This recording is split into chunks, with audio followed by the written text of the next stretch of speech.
Good morning to all of you. Welcome in Lakshya online video classes. इससे पिछले class में हम लोग डिपेंडेंट सोर्स बेस्ड हम लोग प्रॉब्लम सॉल्व किए थे। आज के सेशन में हम लोग सुपर नोड एनालिसिस के बारे में जानेंगे। सुपर नोड एनालिसिस का हमको क्यों नीड पड़ा, ठीक है, इसके बारे में आज हम लोग डिस्कस करेंगे। जब बोलेंगे सर हमारे पास नोड एनालिसिस था ही तो हमको सुपर नोड एनालिसिस का क्यों नीड पड़ा, सबसे पहले ये जानेंगे। तो सुपर नोड एनालिसिस का नीड क्यों पड़ा, इससे जानने से पहले हम ये जानेंगे कि सुपर नोड बोलते किसको हैं, ठीक है, और इस मेथड का यूज हम कब करेंगे हम लोग, और फिर दोनों में हम कंपैरिजन करेंगे।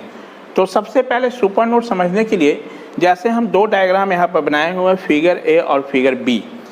हम फिगर बी से ही आपको एक्सप्लेन कर रहे हैं। यहाँ पर आप फिगर बी में देख रहे हो कि हमारे पास कितने नोड है, सारा नोड मार्क किया हुआ है डायग्राम में। A B C D, D को इसने ग्राउंड कर दिया है, ठीक है। आप देख लो यहाँ फिगर से भी आपको पता चल रहा है कि इसमें हमको टोटल 4 ही नोड बनेगा हमारा। ये और ये सारा एक ही जगह कनेक्टेड है, इसलिए इसको अलग नोड ना मान के एक ही नोड माने हुए हैं हमारा, ठीक है। एक नोड यहाँ बनेगा हमारा, चूंकि यहाँ पर 3 ब्रांच है हमारा, यहाँ पर भी एक नोड का फॉर्मेशन होगा हमारा। यानी ये पूरे ये नेटवर्क में यहाँ पर अभी कितना नोड फॉर्मेशन हो रहा है हमारा, तो यहाँ पर आपका 4 नोड बन रहा है, जिसमें डी को इसने क्या किया, ग्राउंड किया है, ठीक है। यदि मान लीजिए कोई हमारा ऐसा जो नोड, ठीक है, ऐसा नोड, तो ऐसा नोड जिसको हमारा यदि आइडियल वोल्टेज सोर्स हमारा, यदि कोई मान लो आइडियल वोल्टेज सोर्स किसी 2 नोड को कनेक्ट कर रहा है, किसी 2 नोड को कनेक्ट कर रहा हो हमारा, तो ऐसे हम नोड को क्या बोलेंगे, सुपर नोड। ऐसे नोड को क्या बोलेंगे, सुपर नोड। अब बोलोगे सर आपने कहा आइडियल वोल्टेज सोर्स किसी 2 नोड को, तो ये 2 नोड जो होना चाहिए वो कौन सा होना चाहिए, नन रेफरेंस नोड होना चाहिए। कौन सा होना चाहिए, नन रेफरेंस नोड। यदि 2 नन रेफरेंस नोड को यदि कोई आइडियल वोल्टेज सोर्स या डिपेंडेंट वोल्टेज सोर्स कनेक्ट कर रहा हो, तो ऐसे नोड को हम लोग बोलेंगे सुपर नोड। ना कि यदि मान लो कोई हमारा नोड और रेफरेंस नोड को यदि कोई वोल्टेज सोर्स कनेक्ट करेगा हमारा, तो ऐसे जो नोड को हम लोग सुपर नोड नहीं बोलेंगे, ऐसे नोड को सुपर नोड नहीं बोलेंगे। जैसे यहाँ पर देख लो इस डायग्राम में हम देखें तो नोड ए और नोड बी ये हमारा नन रेफरेंस नोड है, ठीक है, और ये डी हमारा क्या रेफरेंस नोड है। तो नोड ए और नोड बी को देखोगे, एक हमारा ये जो क्या है हमारा बीच में, ये कौन सा हमारा है, आइडियल वोल्टेज सोर्स है। यानी ये ideal voltage source node A और नोड बी को कनेक्ट कर रहा है हमारा, तो ये जो नोड होगा इसी को नोड को हम लोग क्या बोलेंगे, सुपर नोड। यानी यहाँ सुपर नोड जो बन रहा है वो कौन सा है, नोड ए और नोड बी बन रहा है। पहले सुपर नोड समझो ये होता है क्या, उसके बाद हम लोग डिस्कस करेंगे कि इसको एनालिसिस कैसे करेंगे। तो इसमें यही सुपर नोड बन रहा है। जैसे यहाँ फिगर ए में चले जाएं, तो फिगर ए में देखिए कितना नोड है, ए बी सी डी ई, आपको कितना है हमारा है, 5 नोड है, जिसमें नोड ई को इसने ग्राउंड किया है ना। अब यहाँ पर ध्यान से देखेंगे, नोड बी और नोड सी के बीच में एक थोड़ा देखो तो डिपेंडेंट वोल्टेज सोर्स कनेक्टेड है। यानी ये आपका कौन सा है, नन रेफरेंस नोड है। हम बार बार कह रहे हैं यदि किसी नन रेफरेंस नोड को आइडर आपका आइडियल वोल्टेज सोर्स या डिपेंडेंट वोल्टेज सोर्स कनेक्ट करेगा, तो ऐसे नोड को ही हम क्या बोलेंगे, सुपर नोड। अब बोलोगे सर जैसे नोड हमारा डी है और नोड ई है, नोड डी और नोड ई के बीच में भी देखिए एक क्या हमारा आइडियल वोल्टेज सोर्स है, लेकिन ये क्या है हमारा, नोड डी हमारा क्या है, नन रेफरेंस नोड है, और ये क्या है आपका रेफरेंस नोड है। जबकि आपको होना चाहिए सुपर नोड के लिए क्या होना चाहिए, 2 नन रेफरेंस नोड के बीच में होना चाहिए। 2 नन रेफरेंस नोड नहीं है हमारा, ये क्या है हमारा आपका, इसका ये पाथ है हमारा। तो ये जो नोड होगा हम डी और ई को हम लोग सुपर नोड नहीं बोलेंगे। यानी सुपर नोड होने के लिए क्या होना चाहिए, 2 नन रेफरेंस नोड के बीच में आइडर आपका डिपेंडेंट वोल्टेज सोर्स हो या हमारा क्या हो, आइडियल वोल्टेज सोर्स कनेक्टेड हो, तो ऐसे नोड को ही हम लोग क्या बोलते हैं, आपको सुपर नोड। तो फिगर ए और फिगर बी में यदि फिगर ए की बात किया जाए तो यहाँ सुपर नोड कौन होगा, बी और सी को सुपर नोड बोलेंगे, ठीक है, ना कि आप डी और ई को बोलोगे, क्योंकि डी और ई हमारा जो है ये क्या है, एक आपका रेफरेंस नोड है और एक क्या नन रेफरेंस नोड है। जबकि होना चाहिए क्या हमारा वो वोल्टेज जो सोर्स होना चाहिए आपका आइडियल या डिपेंडेंट वोल्टेज सोर्स दोनों कहाँ होना चाहिए, रेफरेंस नोड के बीच में होना चाहिए। ठीक है, यानी आप समझ गए होंगे कि किसको हम लोग आपको सुपर नोड बोलते हैं। तो यहाँ पर सुपर नोड कौन सा, ए और बी हम मार्क करके दिए हुए हैं। इसका मतलब यहाँ पर यदि सुपर नोड पूछा जाए तो क्या बोलोगे, ए और बी को बोलोगे। यदि इसमें हम सुपर नोड आपसे पूछे तो क्या बोलिएगा, बी और सी को बोलिएगा कि सुपर नोड बन रहा है। इस केस में ये हमारा जहाँ नोड है उसको डॉट कर लेना। ठीक है, ये अब हमको इस सुपर नोड एनालिसिस का नीड क्यों पड़ा ये जानने की कोशिश करेंगे। जैसे नोड एनालिसिस में आप जब कर रहे थे तो नोड एनालिसिस के हेल्प से हम क्या नोड वोल्टेज की वैल्यू निकाल रहे थे। तो नोड वोल्टेज की वैल्यू को फाइंड करने के लिए वहाँ आपने क्या लिखा था, नोड इक्वेशन लिखा था। ठीक है, हर एक नन रेफरेंस नोड पर हम लोग क्या लिखे थे, करेंट का इक्वेशन लिखे थे। उस करेंट की वैल्यू को हम लोग नोड वोल्टेज के फॉर्म में चेंज किए थे, यही है ना। जैसे मान लो कि यहाँ पर सपोज कर लो, यहाँ एट नोड ए पर जब आप करेंट का इक्वेशन लिखोगे तो यहाँ पर करेंट का वैल्यू कितना, 2 एम्पियर। यहाँ का करेंट का वैल्यू आपको निकाल सकते हो, आपका ये नोड वोल्टेज में से इस नोड वोल्टेज को माइनस कर लोगे, इस रेजिस्टेंस से डिवाइड करोगे तो इस नोड वोल्टेज का करंट आपको फाइंड हो जाएगा। लेकिन बाबू सोचो तो इस नोड पर आप जब करंट का इक्वेशन लिखोगे नोड वोल्टेज के टर्म में, तो नोड वोल्टेज का डिफरेंस तो हो जाएगा आपको कितना, VA -10 minus VB divided by क्या, रजिस्टेंस। रजिस्टेंस इसके बीच कितना है यदि हम पूछे तो देखो ये शॉर्ट सर्किट है हमारा। यहाँ ये क्या है, ये वायर है, तो वायर का इंटरनल रेजिस्टेंस कितना बताया थे, 0। यानी आप 0 को किसी फाइनाइट नंबर को 0 से डिवाइड करोगे तो इनफाइनाइट आ जाएगा। क्या आ जाएगा, इनफाइनाइट। यानी ये पूरा एक्सप्रेशन आपको क्या, इनफाइनाइट आ जाएगा। क्या आप नोड इक्वेशंस बना सकते हो, यानी ये डिफ़िकल्टी आया। इसी डिफ़िकल्टी को कम करने के लिए हम एक एनालिसिस पढ़ रहे हैं जिसको हम बोल रहे हैं सुपर नोड एनालिसिस। क्या बोल रहे हैं, सुपर नोड एनालिसिस। जब सुपर नोड एनालिसिस में यही डिफ़िकल्टी आया जब ये दोनों जो नोड के बीच में जहां हमारा आइडियल वोल्टेज सोर्स कनेक्ट है तो उसके बीच का करंट का वैल्यू हम जब कैलकुलेट करना चाहें तो क्या हो गया, इनफाइनाइट हो गया। इनफाइनाइट होने के चलते हमारा क्या होगा, नोड इक्वेशन लिखना पॉसिबल नहीं है।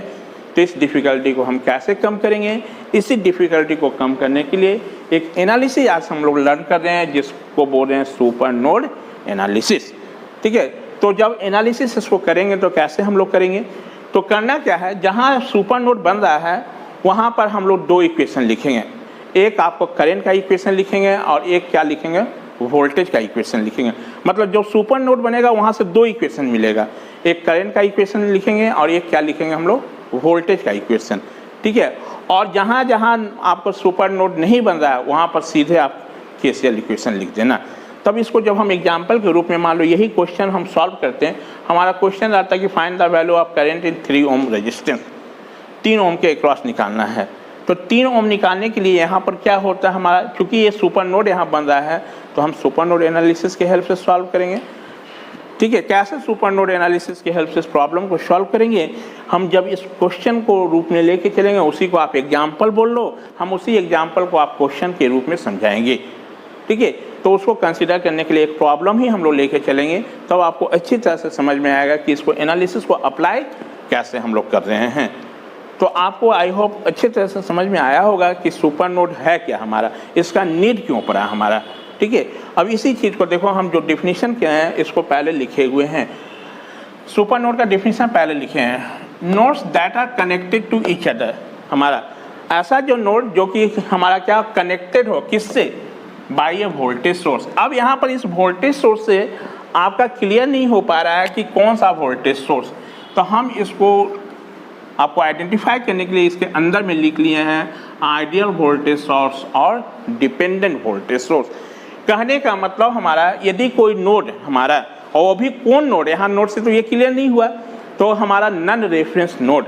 ठीक है, यदि हम बोल रहे हैं तो आप अपना नोट भी कर लेना, कौन, नन रेफरेंस नोड। यदि साइड में आप अपना लिखना है तो हिंदी में लिख लेना, यदि कोई आइडियल वोल्टेज सोर्स, ठीक है, यदि कोई आइडियल वोल्टेज सोर्स हमारा दोनों नन रेफरेंस नोड के बीच में कनेक्टेड हो तो उस नोड को हम लोग क्या बोलेंगे, सुपर नोड बनेंगे, है ना। सुपर नोड होने के लिए क्या होना चाहिए हमारा, वो वोल्टेज सोर्स जो होना चाहिए वो दो नन रेफरेंस नोड के बीच में होना चाहिए, ना कि आपका रेफरेंस नोड और नन रेफरेंस नोड के बीच में। दोनों जो होना चाहिए वो नन रेफरेंस नोड होना चाहिए।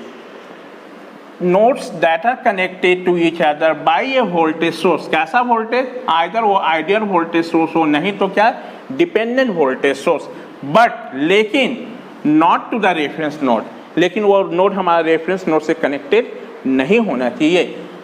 By a path, path means रास्ता ऑफ वोल्टेज सोर्स फॉर्म में सुपर नोड्स। यदि कोई मान लो हमारा रेफरेंस नोड और नन रेफरेंस नोड को कोई यदि वोल्टेज सोर्स, कैसा वोल्टेज, यहाँ पर भी आपका प्रैक्टिकल नहीं हमारा, मतलब आइडियल वोल्टेज सोर्स, ठीक है। यदि कोई पाथ होगा हमारा तो उसको हम लोग आपको सुपर नोड नहीं बोलेंगे। यानी सुपर नोड होने के लिए आपका आइडियल जो हमारा क्या होना चाहिए, आइडियल वोल्टेज सोर्स या डिपेंडेंट वोल्टेज सोर्स किसी दो नन रेफरेंस नोड के बीच में कनेक्टेड होगा, उसी नोड को हम लोग क्या बोलेंगे, सुपर नोड बोलेंगे। क्लियर हो गया।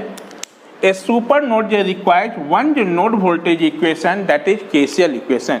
सुपर नोड जो होगा हमारा, वहां से दो इक्वेशन हम लोग बनाएंगे, एक कैसे मिलेगा करंट के इक्वेशन लिखने से और एक कैसे मिलेगा वोल्टेज के इक्वेशन को लिखने से। अब ये करंट का इक्वेशन और वोल्टेज का इक्वेशन कैसे लिखेंगे, जब क्वेश्चन हम लोग इसको सॉल्व करेंगे, आप एग्जाम्पल बोल लो, उसी को एग्जाम्पल के रूप में हम क्वेश्चन ले लेंगे तब तो बताएंगे।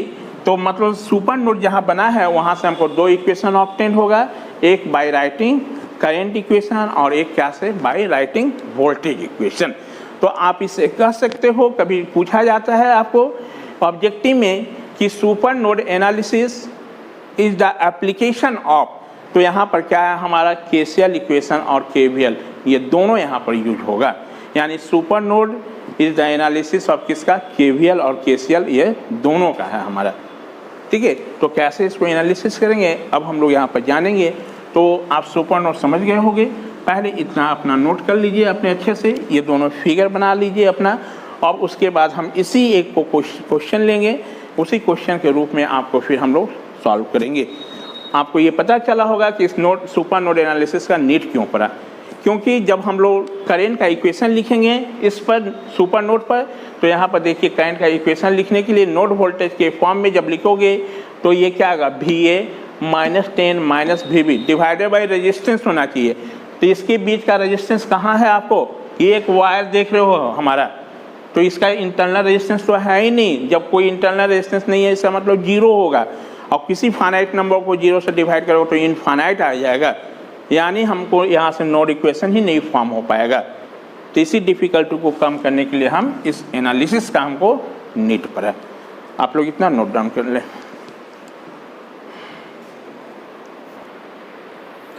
आइए एक हम लोग क्वेश्चन सॉल्व करते हैं सुपर नोड बेस।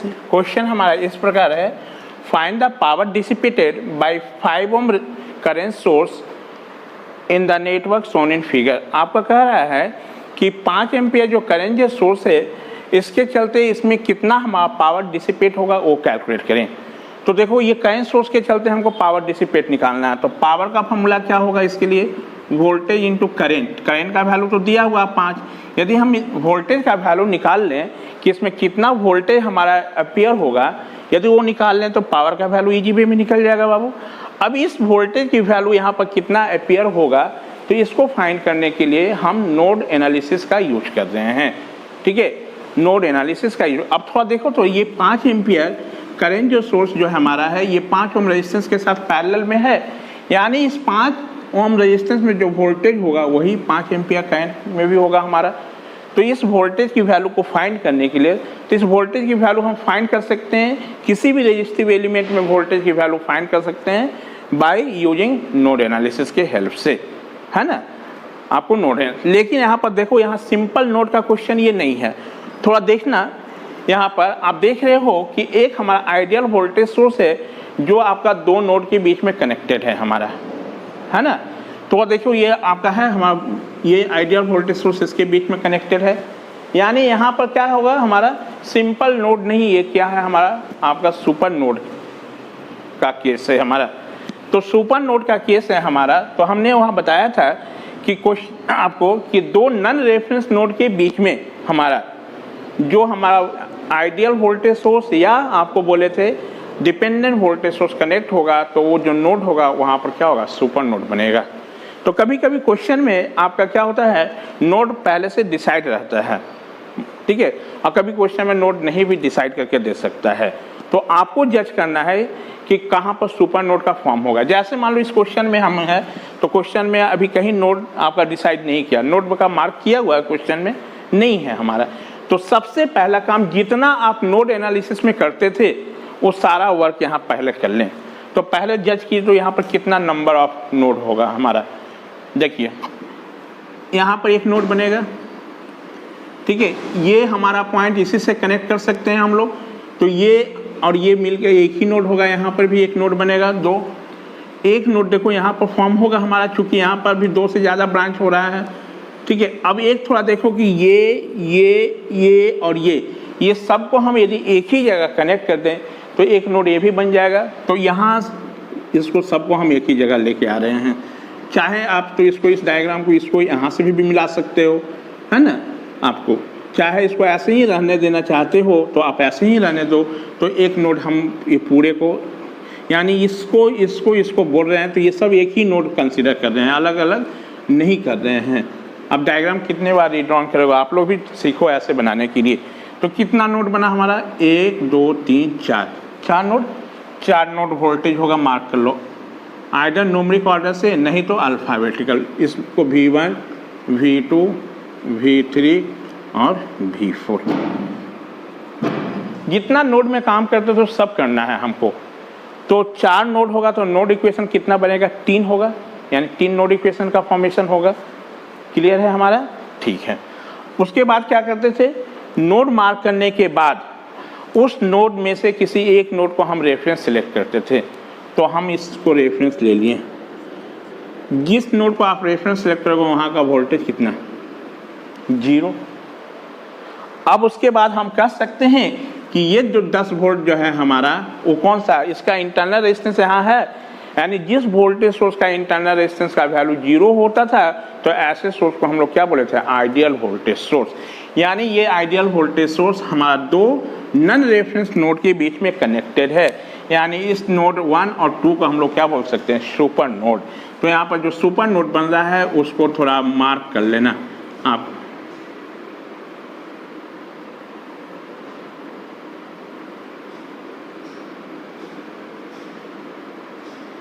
ये हमारा क्या बना, सुपर नोड, ठीक है। इधर लिख लीजिएगा आप कि ये ताकि आपको सुविधा हो, कोई पूछे कि सुपर नोड कौन सा है तो यहाँ सुपर नोड का नाम आपको क्या बोलना है कि 1 और 2 हमारा क्या सुपर नोड है। यदि अल्फ़ाबेटिकल में करते तो इसको VA VB VC VD कर दे तो उस समय हम लोग क्या बोलते हैं, नोड A और B। अभी क्या बोलेंगे, 1 और 2 हमारा क्या सुपर नोड बन रहा है, ठीक है, इतना काम। अब इसके बाद हमारा क्या है कि हर एक नोड से करंट का डायरेक्शन असाइन करना है। तो हम लोग कहाँ पर असेंडिंग वे में चलेंगे, पहले नोड 1 का मार्क करेंगे, फिर नोड 2 का मार्क करेंगे, फिर किसका, नोड 3 का मार्क करेंगे। तो नोड 1 पर थोड़ा देखिए कितना है, 1 2 3 हमारा, ठीक है, जिसमें इस ब्रांच करंट का डायरेक्शन असाइन है, इसका नहीं असाइन है तो इसको हम बाहर, इसको मान लेते हैं हम लोग I1, इसमें I1, इसमें I2 हो गया। नोड 2 पर करें तो नोड 2 पर कितना, 1 2 3 4 है हमारा, जिसमें नोड 2 के लिए ये ब्रांच का करंट का डायरेक्शन असाइन हो चुका है। तो इसको, तो इसमें हम लोग मान ले I3, इसका क्वेश्चन में असाइन है, इसको हम लोग I4, चलो हो गया। उसके बाद नोड 3 पर आ जाए तो नोड 3 पर देखो कितना है, 3 ब्रांच है, 1 2 3, जिसमें 2 का है करंट डायरेक्शन असाइन, इसका नहीं है तो इसको बाहर दिखा दो। इतना काम तो हम लोग नोड एनालिसिस में भी करते थे, है ना। चलो सुपर नोड कौन है वो भी हो गया हमारा। अब इसको हम लोग कैसे एनालिसिस अप्लाई करेंगे, सबसे पहले आपको जहां सुपर नोड नहीं बन रहा है, तो सुपर नोड नहीं बन रहा वो कौन है हमारा, 3। तो जहां सुपर नोड का फॉर्मेशन नहीं हो रहा है उस नोड पर पहले सिंपल आप KCL इक्वेशन लिख दो, ध्यान से समझिएगा।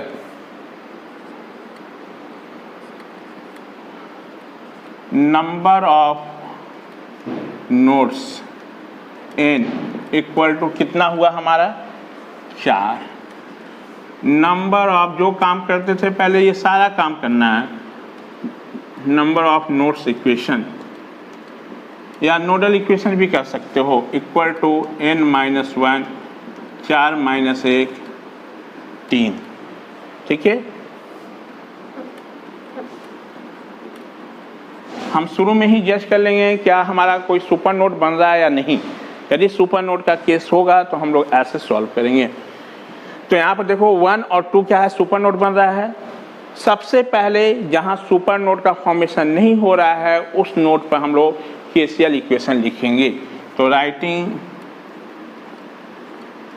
KCL equation at super node 3 पर हम लोग लिख दें हमारा ये।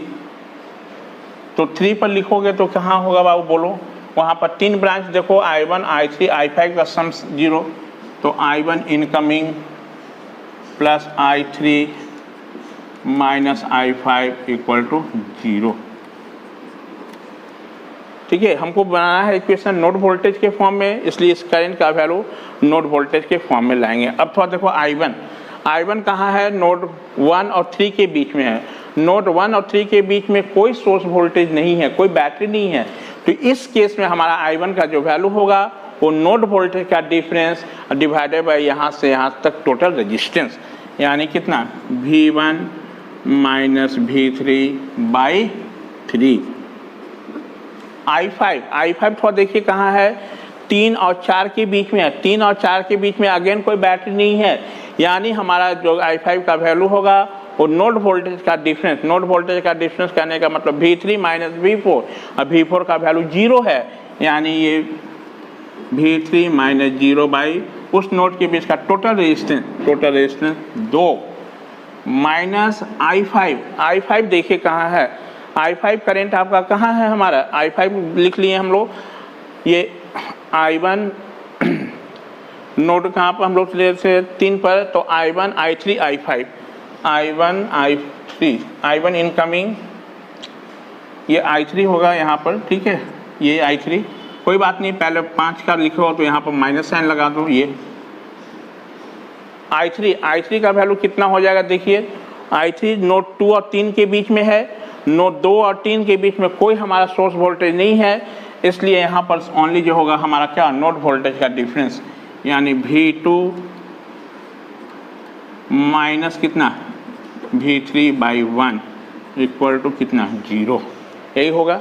यदि इसको हम सिंप्लीफाई कर दें तो 6 एलसीएम ले लें हम लोग, टोटल 6 एलसीएम ले लेते हैं, तो ये कितना होगा 2V1 minus 2V3 plus 3V3 minus 6V2 plus 6V3 equal to कितना 0।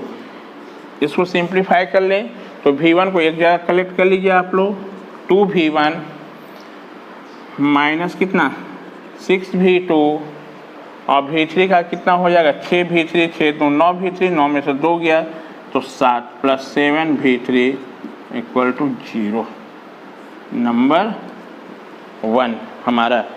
यानी पहला आपका इक्वेशन जो बन गया वो कितना V1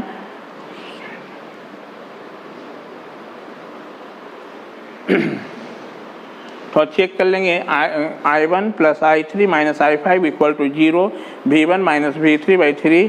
ठीक है, I1 प्लस I1 हो गया। ठीक है, इनकमिंग I3 भी इनकमिंग, और I5 आउटगोइंग माइनस I5। ठीक है, माइनस I5 कर लिए हम लोग 0, इस वैल्यू को पुट कर लिए, I1 का value V1 minus V3 by कितना 3 माइनस V3 बाई 2 I3 का वैल्यू कितना होगा हमारा, तो उस नोड पर I3 का वैल्यू प्लस है, प्लस। ठीक है, प्लस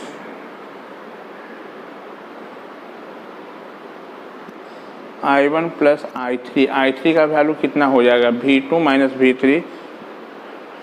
देखो यहाँ पर I1 प्लस I3 है ना जी, ये माइनस I5 है, तो ये I1 हुआ, ये करंट किसका वैल्यू हो गया, ये आपका I5 है ना, V3 I5 देखो तो कहाँ है हमारा O, यानी V3 माइनस 0, तो इसका साइन तो माइनस है ये, और ये क्या है प्लस है। थोड़ा साइन देख लेना बाबू, यदि हो गया तो सारा गड़बड़ हो जाएगा, फिर ये माइनस होगा और ये 6 हो गया ना, तो 6V2 minus 6V3 equal to 0।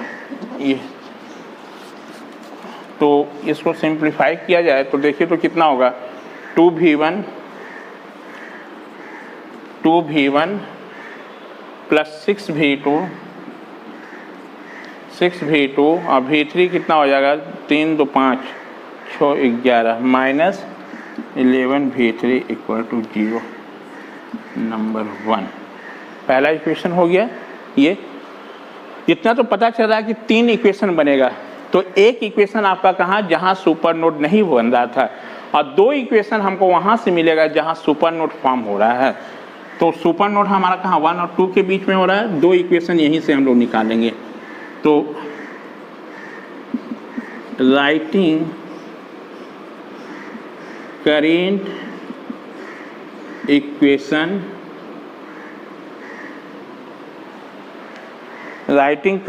आपका ऐसा कर लो, writing KCL equation at super node. ध्यान से समझना, ठीक है। आपका 3 इक्वेशन फॉर्म होगा, तो एक इक्वेशन तो जहां सुपर नोड नहीं बना वहां सिंपल आप लिख लिए। अब 2 इक्वेशन कहाँ, तो जहां सुपर नोड बन रहा है वहां से ही आपको 2 इक्वेशन मिलेगा। कैसे, एक इक्वेशन आपको बाय राइटिंग केसीएल इक्वेशन।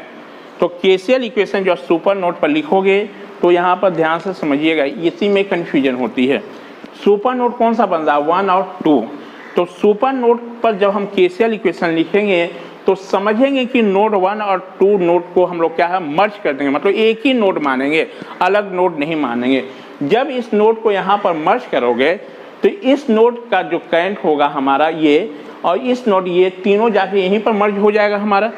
तो यहाँ पर क्या होगा, ये 2 हमारा ब्रांच करंट इसका, इस पर कितना है हमारा, ये 2, यानी टोटल हमारा जब सुपर नोड पर होगा तो कितना करंट का होगा, आपका 4 करंट का सम 0 होगा। फिर से समझना, writing KCL equation at super node. Super node पर जब हम करंट का इक्वेशन लिखेंगे तो हमारा सुपर नोड कहाँ बन रहा है, नोड 1 और नोड 2 पर हमारा।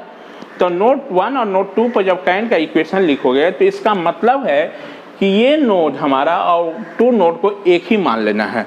क्या मान लेना है, एक ही मान लेना है। जब एक ही मान लोगे तो उस समय हमारा क्या होगा, ये वाला सारा जो पॉइंट इसी पर हो जाएगा कंसाइड हमारा। तो उस समय टोटल जो है इस नोड पर आएगा तो कितना ब्रांच होगा, एक, इसका 2 हो जाएगा, इसका 2 हो जाएगा, क्योंकि ये तो इसी पर मर्ज होगा। आपको इसको उठा कर ऐसे फोल्ड कर दो ना ऐसे हमारा। तो तब ये चीज रिमेंबर रखना है, जब सुपर नोड पर हम करंट का इक्वेशन लिखेंगे तो नोड 1 पर हमारा देख लेना, तो नोड 1 पर आपका कितना है हमारा, ये 2, और ये क्या होगा 2। अब बोलोगे सर ये करंट हमारा, ठीक है। जब ये बात करें तो ये सुपर नोड हम जब मान ही लिए कि 1 और 2 को एक ही मान ले रहे हैं, तो इस पॉइंट को तो यही मर्ज कर दिया, तो ये ब्रांच रहेगा कहाँ पर हमारा। तब सुपर नोड के समय हमारा क्या, इसको आपको ब्रांच करंट नहीं काउंट करना है, यानी सुपर नोड लिखने के समय हमारा इसको ब्रांच करंट काउंट नहीं करेंगे, क्योंकि ये नोड और ये नोड एक ही जगह आपको मर्ज होगा। सुपर नोड कहने का मतलब मास्टर नोड, वो दोनों को मिला दे रहे हैं। तो सुपर नोड के केस में आपका कितना होगा, आपको जब ये और ये मर्ज होगा तो इसका 2 और इसका 2, यानी टोटल 4 ब्रांच करंट का सम 0 होगा हमारा। समझ में बात आया। अब देखो यहाँ पर जब लिखोगे तो ये दोनों, तो ये क्या है हमारा इस नोड पर आएगा, तो ये डायरेक्शन तो यही रहेगा, अलग चेंज तो नहीं होगा। तो इसके लिए क्या हो जाएगा, -2 हमारा इनकमिंग, ये सॉरी आउटगोइंग, माइनस कितना I1 आउटगोइंग, ये क्या होगा बोलिए I3 आउटगोइंग, ये 5 इनकमिंग, और ये क्या होगा -I4 इक्वल टू कितना 0 हो जाएगा हमारा कि नहीं। समझ में बात आई। एक बार फिर समझ लेना बाबू, जब सुपर नोड पर करंट का इक्वेशन लिखोगे, केसीएल इक्वेशन लिखोगे, तो कहने का मतलब नोड 1 और नोड 2 को मर्ज कर देना है। जब नोड 1 और नोड 2 को मर्ज कर दोगे तो उस केस में हमारा क्या होगा, ये नोड इसी पर चला जाएगा, तो ये ब्रांच आपका करंट नहीं लिखेंगे हम लोग। समझ में बात आई? क्योंकि ये नोड तो इसी पर आ गया, तो ब्रांच रहा कहाँ हमारा, ये तो कोइंसाइड कर गया, तो ये ब्रांच करंट सुपर नोड के समय इस वैल्यू को नहीं लिखेंगे। I2 देखो नहीं है हमारा, यानी कितना हो जाएगा, 2 ये होगा और इस नोड पर कितना है हमारा, 1 2 3, हमारा 3 2 5, यही हुआ। अब इसको सिंप्लीफाई कर लेना है। चलो सिंप्लीफाई करने के लिए हम क्या किए कि इसको आपको ऐसा कर दे रहे हैं, I1 plus I3 plus I4 equal to आपको 3 लिख सकते हैं हम लोग इतना। अब इस करंट की वैल्यू को हम लोग क्या, हमको नोड इक्वेशन बनाना है, तो नोड वोल्टेज के फॉर्म में ले आए करंट की वैल्यू को। I1 को कितना लिखोगा, अब उतना छोड़ो, I1 देख लो कहाँ, नोड 1 से 3 के बीच में, नोड 1 से 3 के बीच में कोई सोर्स वोल्टेज नहीं है, तो ओनली नोड वोल्टेज का difference V1 minus V3 by कितना 3।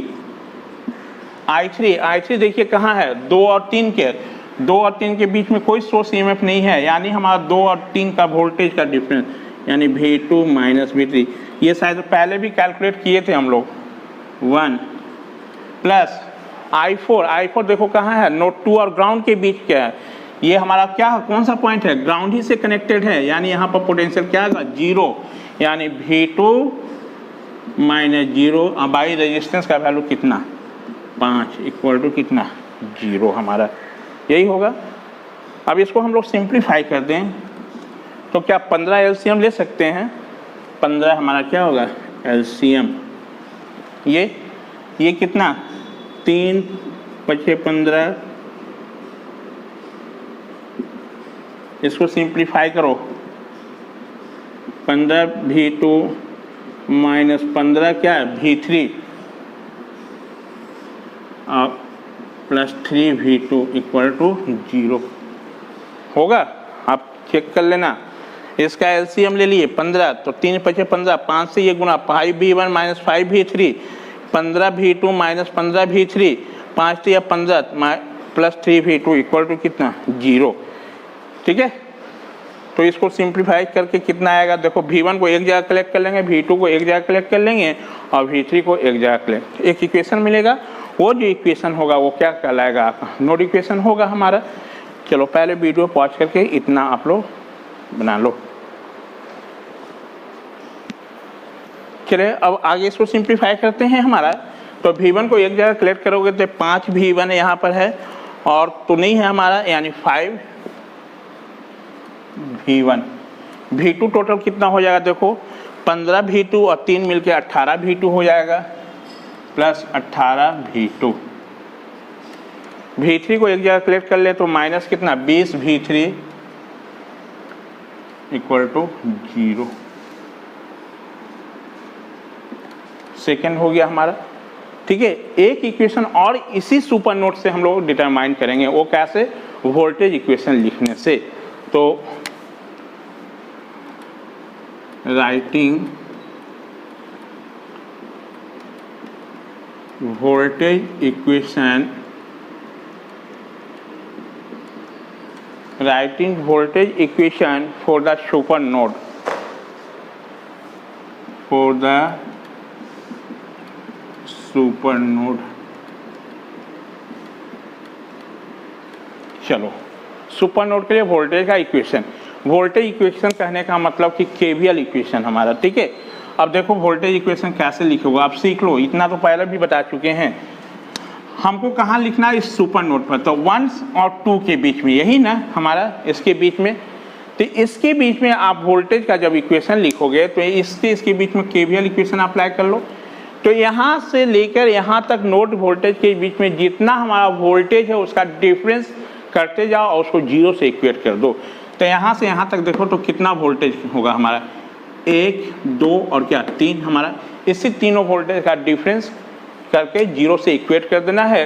वो इक्वेशन जो मिलेगा उसी को बोलेंगे नोड वोल्टेज इक्वेशन। तो चलो कहाँ है, देखो पहले हमको कहाँ से निकालना है, 1 से 2। तो ये करंट का डायरेक्शन देख लेना किधर से आ रहा है, हमको नोड 1 से 2 की ओर। मान लो इसका डायरेक्शन ऐसे रहता तो हम डिफरेंस इधर से करते हैं। यदि डायरेक्शन इधर है तो डिफरेंस इधर से करेंगे, मतलब घटाना इधर से स्टार्ट करेंगे V1 से। तो ये क्या होगा V1 माइनस साइन दिए तो difference.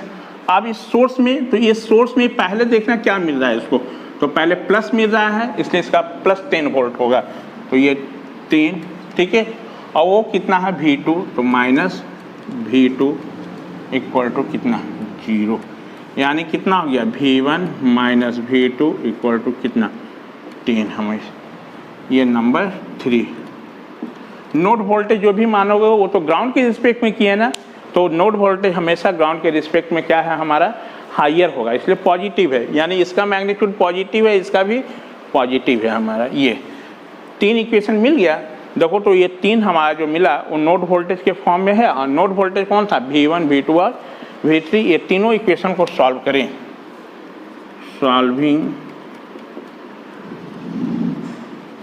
Equation 1 2 and 3 we get, यदि हम ये तीनों को सॉल्व करें तो V1 V2 और V3 का वैल्यू मिल जाएगा, ठीक है। इसको सॉल्व करने पर इसका वैल्यू आ जाता है, V1 का वैल्यू आपको 13.709 वोल्ट, V2 का वैल्यू आता है 3.709। हम कैलकुलेटर के हेल्प से डायरेक्ट किए हुए हैं, क्योंकि आपको एग्जाम में कैलकुलेटर का प्रोविज़न है, इक्वेशन को सॉल्व करने की ज़रूरत नहीं है। इसका 4.516 ये हमारा काम तो ये नहीं था, हमको पूछा था कि 5 एम्पियर करंट सोर्स में कितना पावर डिसिपेट होगा। तो power dissipated in 5 ohm resistance becomes